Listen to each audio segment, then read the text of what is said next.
नमस्कार, आपके साथ मैं हूं सुमेरा खान। सत्ता के सभी न्यूज मित्रों का स्वागत है।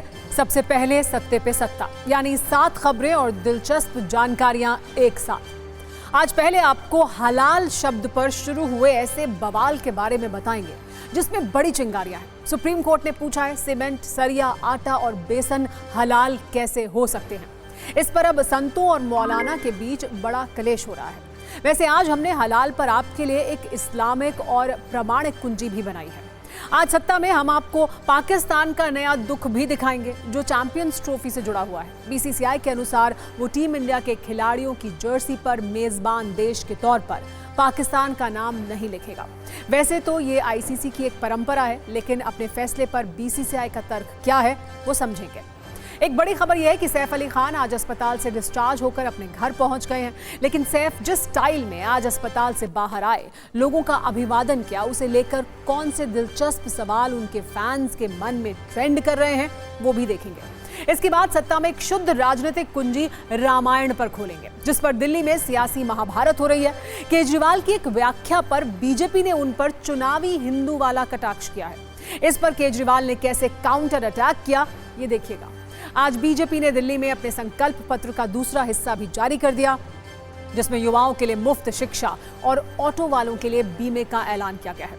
इस पर केजरीवाल ने कहा है कि अगर बीजेपी सत्ता में आई तो दिल्ली की बर्बादी तय है। फिर सत्ता में एक वीडियो कुंजी ट्रंप पर भी है, जिनका एजेंडा है सब कुछ बदल दूंगा। अमेरिका की सत्ता संभालते ही ट्रंप ने बाइडेन के 78 फैसले पलट दिए, थर्ड जेंडर खत्म कर दिया और भी कई बड़े ऐलान किए। वैसे इन फैसलों का असर भारत पर क्या होगा ये नोट कीजिएगा। एक बड़ी खबर आज छत्तीसगढ़ से भी है, जहां गरियाबंद में हुए एक एनकाउंटर में सुरक्षा बलों ने 16 नक्सलियों को मार गिराया। इनमें 1 करोड़ का इनामी नक्सली जयराम भी शामिल है।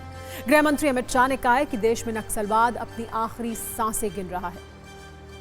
सत्ता में आज लेकिन सबसे पहले बात करते हैं हलाल सर्टिफिकेट वाले कलेश की, जिसको लेकर सड़क से लेकर सुप्रीम कोर्ट तक न सिर्फ गंभीर चर्चा हो रही है, बल्कि दलीलें भी दी जा रही हैं, बहस हो रही है, इस्लाम का हवाला दिया जा रहा है, कानूनी चर्चा हो रही है। कुल मिलाकर देखें तो हलाल सर्टिफिकेट इस वक्त टॉप ट्रेंडिंग मुद्दा बन चुका है। इसकी सबसे बड़ी वजह है सुप्रीम कोर्ट की टिप्पणी। सत्ता के न्यूज मित्रों को एक एक डिटेल के साथ हलाल सर्टिफिकेट पर जारी विमर्श की हम पूरी कुंजी दिखाएंगे। लेकिन पहले बात करते हैं उन सवालों की जो सुप्रीम कोर्ट में जस्टिस BR गवई की अध्यक्षता वाली बेंच के समक्ष सॉलिसिटर जनरल तुषार मेहता ने कहा है कि बेसन कैसे हलाल या गैर हलाल हो सकता है, सीमेंट को हलाल सर्टिफिकेट क्यों दे रहे हैं, सरिया को हलाल सर्टिफिकेट देने का क्या मतलब है। ये सवाल आज हर किसी की जुबान पर है। यह भी कहा गया है कि मांसाहारी उत्पादों के लिए हलाल सर्टिफिकेशन की जरूरत समझ में आती है, लेकिन नॉन मीट प्रोडक्ट्स पर ऐसा क्यों हो रहा है। आपको भी एक बार आश्चर्य जरूर होगा कि क्या इन चीजों को लेकर भी हलाल सर्टिफिकेट जारी हो सकते हैं। आपको 6 प्रोडक्ट्स के बारे में हम बता रहे हैं जिसको लेकर हलाल सर्टिफिकेट जारी किए जाते रहे हैं। पूछा जा रहा है कि आटा पर हलाल सर्टिफिकेट क्यों, बेसन, सीमेंट, सरिया, परफ्यूम, लिपस्टिक पर हलाल सर्टिफिकेट क्यों। हालांकि इसको लेकर इस्लाम संबंधित दलीलें भी दी जा रही हैं, जिसकी पूरी जानकारी हम आपको देंगे।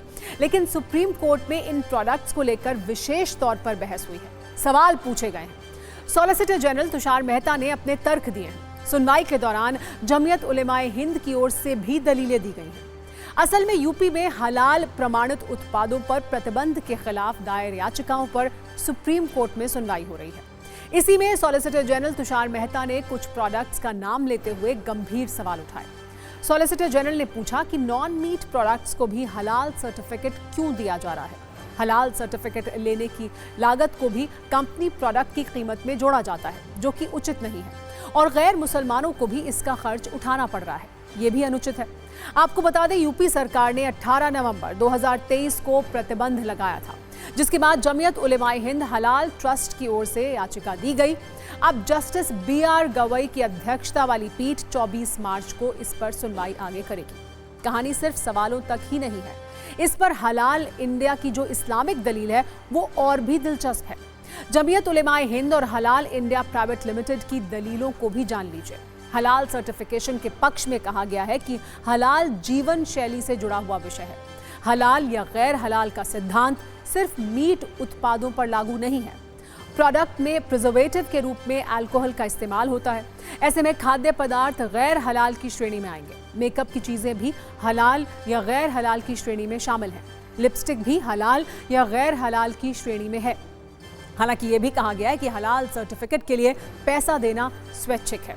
दरअसल इस्लामिक नियमों के तहत कई उत्पादों में इस्तेमाल होने वाली जानवरों की चर्बी और अल्कोहल को वैध नहीं माना जाता है। विशेष तौर पर सौंदर्य और फार्मास्यूटिकल संबंधी उत्पादों में जानवरों की चर्बी के इस्तेमाल का दावा किया जाता है।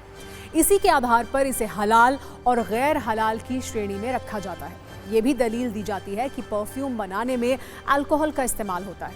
लिपस्टिक में जानवरों की चर्बी का प्रयोग होता है, इसलिए ऐसे उत्पादों के लिए हलाल सर्टिफिकेट जरूरी है। इस मसले पर हमने कुछ मौलानाओं से बात की, कुछ धर्म गुरुओं से बात की। सिर्फ 120 सेकंड में देखिए कैसे हलाल सर्टिफिकेट पर जुबानी शोले भड़क रहे हैं।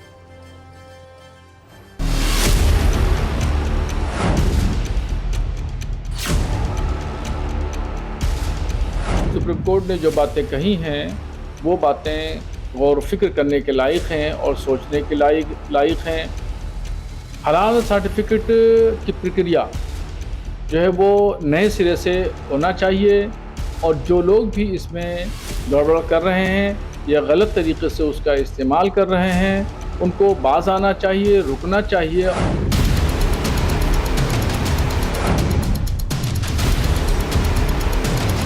सीमेंट हो, वॉशिंग पाउडर हो, साबुन हो, इस तरीके की चीज़ें जो हैं ये बिला वजह की चीज़ें हैं, बिला वजह की बातें हैं और इससे कोई हासिल नहीं होने वाली चीज़ है और इसको हर आदमी इग्नोर करे। ये कानून के दायरे में क्या चीज़ वो समझते हैं। बेसन तो देखिए सृष्टि से चना पैदा होता है, ठीक है, और सृष्टि पूरी तरीके से पवित्र है, भूमि पूरी तरीके से पवित्र है और उस पवित्रता से चना उत्पन्न हुआ और उसको चक्की में पीस करके बेसन बनाया गया, तो उसकी पवित्रता पर किसी को संशय नहीं करना चाहिए।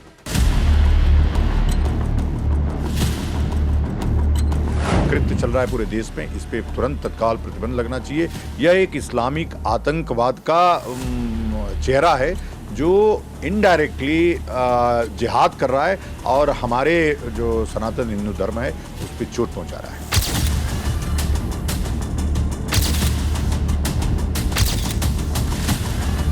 सारी नियम और कानून वो सरकार के अधीन है।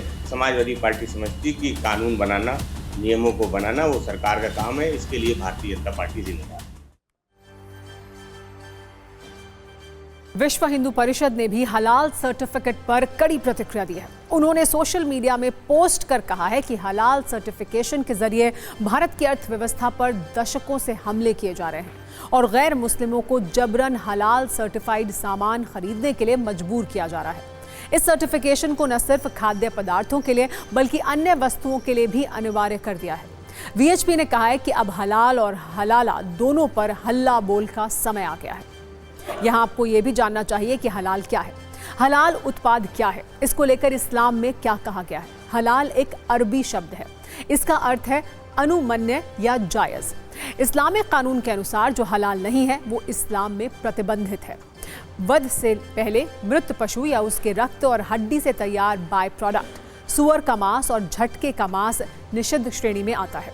इस्लामिक परंपरा के मुताबिक हलाल प्रक्रिया में जानवर की नस, गर्दन और सांस की नली इस तरह से काटे जाए कि सिर धड़ से अलग नहीं हो, यानी आराम आराम से काटा जाए, झटके से नहीं।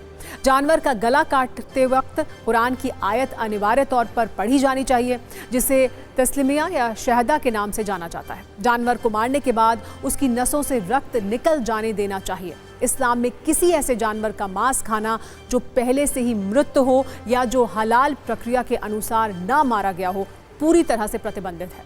जानवर का वध सिर्फ एक मुस्लिम व्यक्ति ही कर सकता है। हालांकि कोई यहूदी या ईसाई अगर प्रक्रिया के तहत जानवर को मारते हैं तो उसे हलाल मान लिया जाता है। भारत में हलाल सर्टिफिकेट देने के लिए कोई केंद्रीय सरकारी प्रक्रिया नहीं है। पारंपरिक रूप से हलाल प्रमाण पत्र निजी संगठनों जैसे हलाल इंडिया प्राइवेट लिमिटेड और जमीयत उलेमाए हिंद हलाल ट्रस्ट की तरफ से जारी किए जाते रहे हैं। हलाल सर्टिफिकेट जारी करने के लिए कंपनियां कुछ फीस लेती हैं और इसके लाइसेंस का सालाना नवीनीकरण होता है। अप्रैल 2023 में वाणिज्य मंत्रालय के अधीन विदेश व्यापार महानिदेशालय यानी DGFT ने मांस और मांस के प्रोडक्ट्स के निर्यात के लिए हलाल प्रमाण पत्र देने की प्रक्रिया को व्यवस्थित किया था और कुछ दिशा निर्देश जारी किए गए थे। इन दिशा निर्देशों के अनुसार हलाल प्रमाणित के रूप में एक्सपोर्ट किए जाने वाले मांस और मांस के प्रोडक्ट्स का उत्पादन और पैकेजिंग केवल उन्हीं जगहों पर होगी जिनके पास भारतीय गुणवत्ता परिषद का प्रमाण पत्र हो। यहाँ ये ध्यान रखना भी जरूरी है कि ये दिशा निर्देश विशेष रूप से एक्सपोर्ट होने वाले मांस और मांस के प्रोडक्ट्स पर लागू होते हैं। भारत के अंदर बेचे जाने वाले प्रोडक्ट्स के लिए अब भी कोई अनिवार्य सरकारी हलाल सर्टिफिकेशन प्रोसेस नहीं है। सत्ता में अब हलाल वाले कलेश के बाद वक्फ बोर्ड की बात भी कर लेते हैं, जिस पर कुछ दिन पहले मौलाना शहाबुद्दीन राज़वी ने कुछ कहा था। प्रयागराज में जिस जमीन पर महाकुंभ हो रहा है वो वक्फ बोर्ड की है। इस पर काफी विवाद भी हुआ था और वक्फ बोर्ड को भूमाफिया बताने वाले कटाक्ष भी हुए थे। लेकिन अब खबर यह है कि उसी महाकुंभ की जमीन से वक्फ बोर्ड को बंद करने की आवाज बुलंद की जाएगी और ये काम होगा संत सम्मेलन से। विश्व हिंदू परिषद प्रयागराज में 24 से 27 जनवरी के बीच एक ऐसा कार्यक्रम करने जा रहा है जिसमें वक्फ बोर्ड के लिए चिंता वाली घंटियां बजेंगी, क्योंकि इसमें एक संत सम्मेलन होगा जिसमें भारत के कोने कोने से बड़े बड़े साधु संत पहुंचेंगे और वक्फ बोर्ड पर प्रतिबंध लगाने की मांग की जाएगी। इसका ब्लूप्रिंट 24 जनवरी को VHP के केंद्रीय मार्गदर्शक मंडल की बैठक में बनेगा और फिर 25 और 26 जनवरी को होने वाले संत सम्मेलन में इस पर चर्चा होगी। संतों की मांग है कि या तो इस बार वक्फ बोर्ड की तरह सनातन बोर्ड का गठन किया जाए या फिर वक्फ बोर्ड पर पूरी तरह से प्रतिबंध लगाया जाए।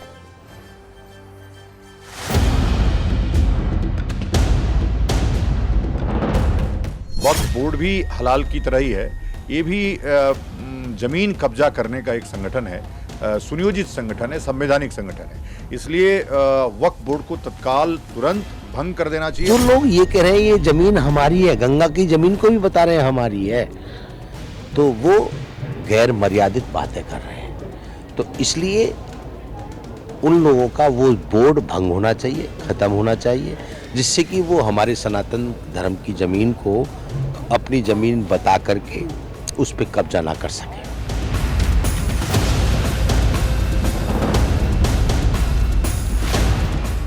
वक्फ के माध्यम से मुस्लिम समाज का ओवरऑल डेवलपमेंट हो, उनकी शिक्षा, स्वास्थ्य, सुरक्षा, रोजगार, उद्योग के लिए हम काम करें, ये हमारी मूल भावना है।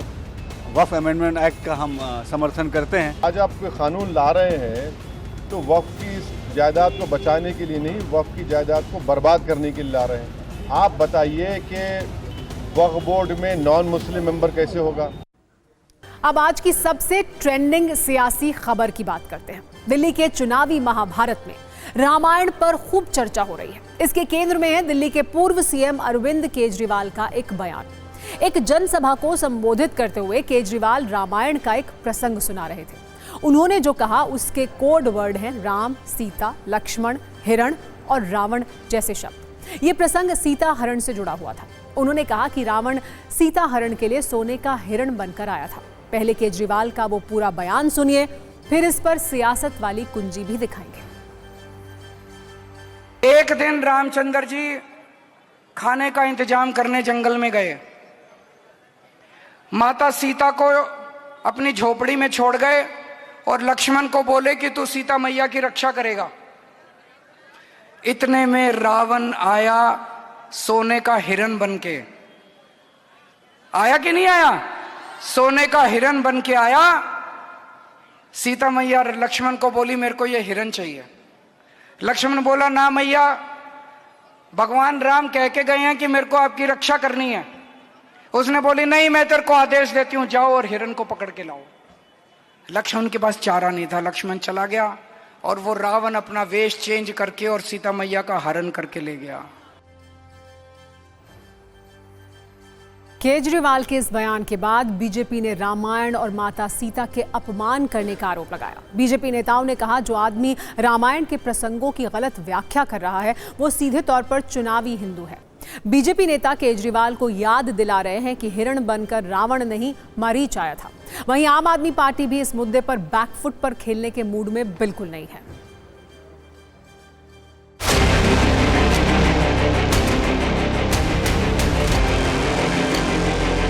उनका एक बयान तो अज्ञानता वाला है कि रावण सोने का मृग बन के आया।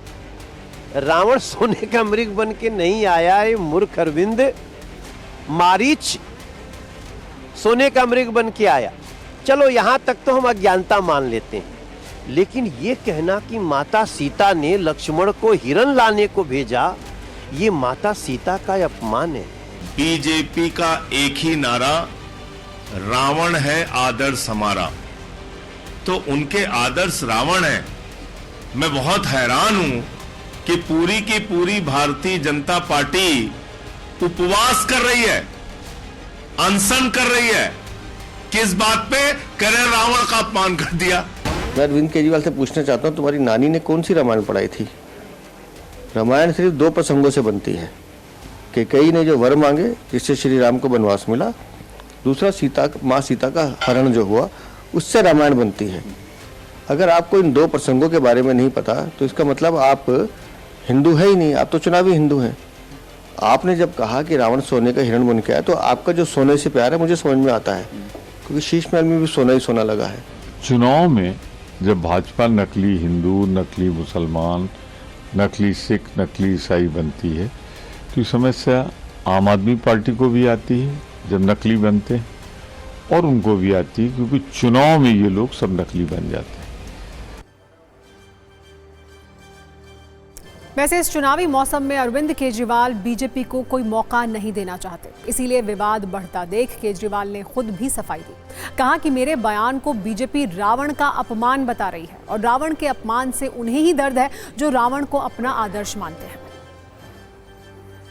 कल मेरे से मैंने ये कह दिया कि जो सोने का हिरण था वो रावण सोने का हिरण बन के आया था, और सीता मैया उस सोने के हिरण के ऊपर वो हो गया। तो उन्होंने ये कह रहे हैं कि रावण नहीं बन के आया था, मरीची राक्षस बन के आया था। तो वो पूरी भारतीय जनता पार्टी आज धरने पे बैठी है मेरे घर के सामने कि मैंने रावण का अपमान क्यों किया, मैंने रावण का अपमान कैसे कर दिया। पूरी भारतीय जनता पार्टी, इनको रावण से इतना प्यार है, राक्षसी प्रवृत्ति है इन लोगों की। मैं दिल्ली के झुग्गी वालों को और गरीब तबके को खासकर चेताना चाहता हूं कि अगर ये आ गए तो ये राक्षसों की तरह निगल जाएंगे आप लोगों को। सत्ता में अब हम आपको बॉलीवुड के अभिनेता सैफ अली खान से मिलवाते हैं, जो 5 दिन के बाद अस्पताल से डिस्चार्ज होकर आज किसी हीरो की तरह बाहर आए। वो एकदम फिल्मी सितारे की तरह ही फ्रेश और ऊर्जा से भरे हुए लग रहे थे। उनके इस स्टाइल को देखकर उनके फैंस एक सुखद आश्चर्य में हैं।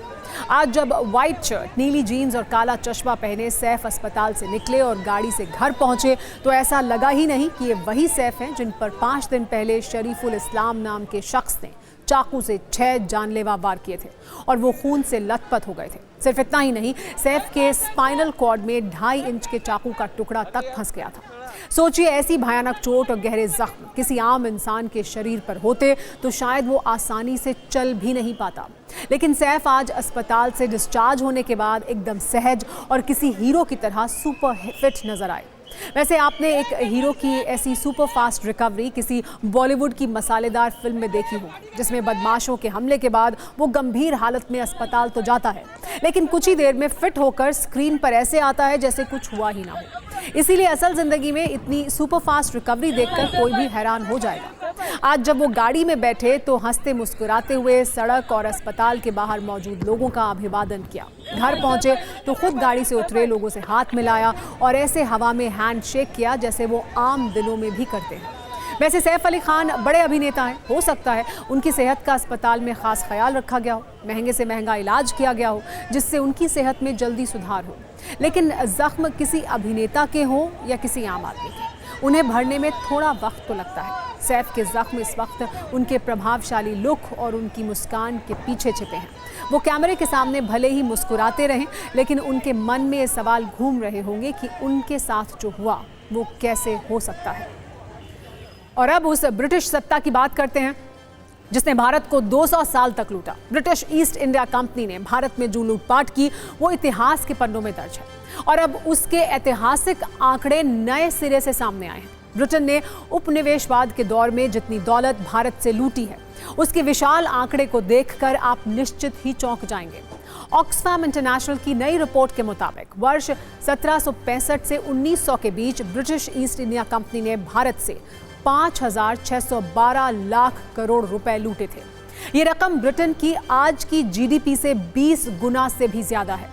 अमेरिका, चीन, जापान, जर्मनी और भारत की जीडीपी के कुल जोड़ से भी लूट की ये रकम ज्यादा है। अगर इस लूटी गई दौलत को 50 ब्रिटिश पाउंड के नोटों में बांटा जाए तो ये इस रकम इतनी बड़ी होगी और इतनी ज्यादा होगी जिससे पूरे लंदन शहर को 4 बार ढका जा सके। सोच कर देखिए, इतने नोट कि पूरा लंदन शहर 4 बार ढका जा सके। ब्रिटिश हुकूमत ने सोने की चिड़िया कहलाने वाले भारत के पंख इतनी बेदर्दी से काटे कि आज भी इस पर रिसर्च हो रहा है और दुनिया भर में चर्चा भी हो रही है। जरा सोच कर देखिए कि भारत ने किस तरह लूट का वो दंश झेला होगा। वैसे लूट का ये पैसा ब्रिटेन में भी कुछ ही लोगों के पास पहुंचा। आधी से ज्यादा लूट की दौलत सिर्फ 10% ब्रिटिश नागरिकों के पास पहुंची। जो लोग पहले से ही अमीर थे, लूट की इस दौलत में उन्हीं को ज्यादा हिस्सा मिला। इस रिपोर्ट के मुताबिक ब्रिटेन के ज्यादातर अमीर लोग भी अपनी अमीरी के पीछे इसी लूट को वजह मान रहे हैं। हालांकि ऑक्सफैम ने इसे जहरीले पेड़ का एक फल बताया है और ये कहा है कि नस्लवाद के जहर से ब्रिटेन ने ग्लोबल साउथ में इस लूट को अंजाम दिया। इस लूट की वजह से दुनिया में भारत की जीडीपी का हिस्सा भी तेजी से गिरा। ये गिरावट आप एंगस मैडिसन के 2000 साल के जीडीपी चार्ट से देख सकते हैं, जिसके मुताबिक 11वीं सदी शुरू होने तक भारत का ग्लोबल जीडीपी में हिस्सा करीब 30% था। 1750 तक भी भारत की यह हिस्सेदारी 25% थी, जिसके बाद ब्रिटिश साम्राज्य ने भारत में ये लूट शुरू की, जिससे वर्ष 1900 आते आते ग्लोबल जीडीपी में ब्रिटेन की हिस्सेदारी 35% से ज्यादा पहुंच गई, जबकि भारत की हिस्सेदारी गिरकर 5% के आसपास हो गई। ब्रिटेन ने भारत को लूटा तो खूब, लेकिन लूट का माल काम नहीं आता, चाहे वो धन हो, ज्ञान हो या विचार हो। ये बात ब्रिटेन के लिहाज से सटीक बैठती है। आज ब्रिटेन की अर्थव्यवस्था बीमार है। उपनिवेशवाद के जिस दौर में ब्रिटिश साम्राज्य में कभी सूरज नहीं डूबता था, वहां पिछले 5 वर्षों में बेघर लोगों की संख्या 26% बढ़ गई है। आजादी के बाद से भारत ने लगातार विकास की उड़ान भरी है और ब्रिटेन अर्थव्यवस्था में के मामले में अब भारत से पीछे छूट चुका है। इससे सबक यही है कि ईमानदारी, मेहनत और मौलिकता का कोई विकल्प नहीं है। चोरी और लूट से बने साम्राज्य भी ढह जाते हैं और विचार भी। इसलिए सफलता की मीनार मेहनत और मौलिकता के स्तंभों के सहारे ही खड़ी की जानी चाहिए। स्पैम और धोखाधड़ी वाले कॉल्स और एसएमएस आजकल मोबाइल यूजर्स के लिए सिरदर्द बन चुके हैं। कभी बैंक लोन, क्रेडिट कार्ड तो कभी बीमा पॉलिसी के नाम पर मार्केटिंग वाली ये नई कॉल रोज आपको भी आती होंगी। वहीं बैंक अकाउंट से पैसा कटने, अकाउंट डिटेल अपडेट ना होने, तो कभी आपके नाम पर कोई फर्जी लोन होने का डर दिखाकर धोखाधड़ी की कोशिश भी आजकल खूब हो रही है। ऐसे में आम लोगों के लिए ये फर्क कर पाना मुश्किल हो जाता है कि कौन सी कॉल और एसएमएस वाकई बैंक की तरफ से है और कौन सी डिजिटल फ्रॉड करने वालों की तरफ से। अब आरबीआई ने इस मुश्किल का एक हल निकाला है। आरबीआई के नए नियमों के मुताबिक अब सभी वित्तीय संस्थाएं जैसे बैंक और बीमा कंपनियां ग्राहकों को 2 विशेष नंबर सीरीज से ही कॉल कर पाएंगी। किसी तरह के लेन देन की जानकारी के लिए बैंक और दूसरी वित्तीय संस्थाएं अब 1600 से शुरू होने वाले नंबर का ही इस्तेमाल कर पाएंगी। बैंकों की सर्विस कॉल भी इसी नंबर सीरीज से शुरू होने वाले नंबर से होगी। इसके अलावा प्रमोशनल और मार्केटिंग कॉल्स के लिए 140 यानी 140 की शुरुआती सीरीज वाले नंबरों का इस्तेमाल होगा। अब ऐसे एसएमएस भी 140 से शुरू होने वाले नंबरों से ही भेजे जा सकेंगे। यानी अगर अब 1600 और 140 की सीरीज से शुरू होने वाले नंबर के अलावा किसी दूसरे नंबर से आपको कॉल आती है तो सावधान रहने की ज़रूरत है। ऐसी किसी भी कॉल पर अपनी कोई भी पर्सनल जानकारी देने से बचना चाहिए। आरबीआई के नए नियम 31 जनवरी 2025 से लागू हो रहे हैं। अब बात करते हैं सुपर पावर अमेरिका की सत्ता पर काबिज ट्रंप के फैसलों की। अब ट्रंप 2 वाइल्ड फायर की तरह फैसले ले रहे हैं। इन फैसलों से दुनिया के बड़े बड़े देश प्रभावित हो रहे हैं। रूस, चीन, पाकिस्तान, हर किसी की नज़र इस वक्त ट्रंप पर है, जो फुल एक्शन मोड में है। आपको ट्रंप के कुछ बड़े फैसले और इसके प्रभाव के बारे में आइए बताते हैं। सबसे बड़ा फैसला चीन को लेकर है। अमेरिका और चीन के बीच वर्चस्व की लड़ाई से दुनिया वाकिफ है। ट्रंप के शपथ ग्रहण के बाद इसका और भी विस्तार हो चुका है। ट्रंप ने पनामा नहर को चीन के नियंत्रण से मुक्त कराने का ऐलान कर दिया है। यह भी कहा है कि पनामा नहर में अमेरिकी जहाजों से बहुत अधिक शुल्क लिया जा रहा है। यही नहीं, WHO को चीन के दबाव से मुक्त करने के लिए ट्रंप ने अमेरिका को WHO से अलग करने का फैसला कर लिया है। कोरोना पर WHO का रुख कैसे चीन वाला था, ये दुनिया जानती है। इसके अलावा ट्रंप ने चीन की अर्थव्यवस्था पर मेड इन अमेरिका वाला प्रहार किया है। टिकटॉक पर पहले ही ट्रंप 50% स्वामित्व वाला मोलभाव कर चुके हैं। जिनपिंग के साथ साथ पुतिन के लिए ट्रंप का मैसेज भी क्लियर है। यूक्रेन युद्ध में सीज फायर नहीं करने पर ट्रंप का गुस्सा 7वें आसमान पर है। शपथ के बाद ट्रंप ने साफ साफ कहा कि सीज फायर ही रूस के लिए शुभ है। आतंकवाद पर ट्रंप का एजेंडा क्लियर है। शपथ के बाद दूसरे देशों को अमेरिकी सहायता पर रोक का फैसला किया गया है। अफगानिस्तान और पाकिस्तान की फंडिंग पर भी रोक लगाने की तैयारी है। दुनिया जानती है कि ये दोनों देश कैसे आतंकियों के लिए सबसे सुरक्षित स्थान है। अमेरिका के पूर्व राष्ट्रपति बाइडेन के सामने ट्रंप ने कई बड़े ऐलान किए। शपथ के बाद अब वो एक्शन वाले मोड में हैं। ट्रांसजेंडर सिस्टम खत्म करने के लिए उन्होंने बड़ा फैसला किया, जिसकी बात को वो लगातार करते रहे हैं। कैपिटल हिल हिंसा के 1500 दोषियों को माफी दे दी। अवैध प्रवासियों की एंट्री बैन करने का ऐलान किया। मेक्सिको सीमा पर नेशनल इमरजेंसी का ऐलान किया। गल्फ ऑफ मेक्सिको का नाम गल्फ ऑफ अमेरिका रखने का ऐलान किया गया। अमेरिका में डोनाल्ड ट्रंप की शपथ से जो व्यक्ति सबसे ज्यादा खुश था वो और कोई नहीं बल्कि इलॉन मस्क थे, और ये तस्वीरों में भी देखने को मिला। ट्रंप की ताजपोशी से मस्क खुशी से झूम उठे। प्रेसिडेंशियल परेड के दौरान इलॉन मस्क का ये अंदाज देखिए। हाथों को हवा में उठाते हुए उन्होंने इस तरह ट्रंप 2.0 को सेलिब्रेट किया। इससे पहले जब डोनाल्ड ट्रंप ने अमेरिकी अंतरिक्ष यात्री को मंगल ग्रह पर भेजने का ऐलान किया था, तब भी इलॉन खुशी से उछल पड़े थे। आप सिर्फ 51 सेकंड में मस्क के मस्ती वाले अंदाज को देखिए।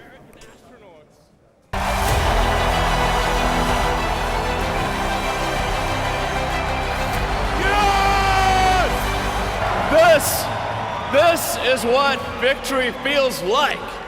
Yeah! And this was no ordinary victory. This was a fork in the road of human civilization.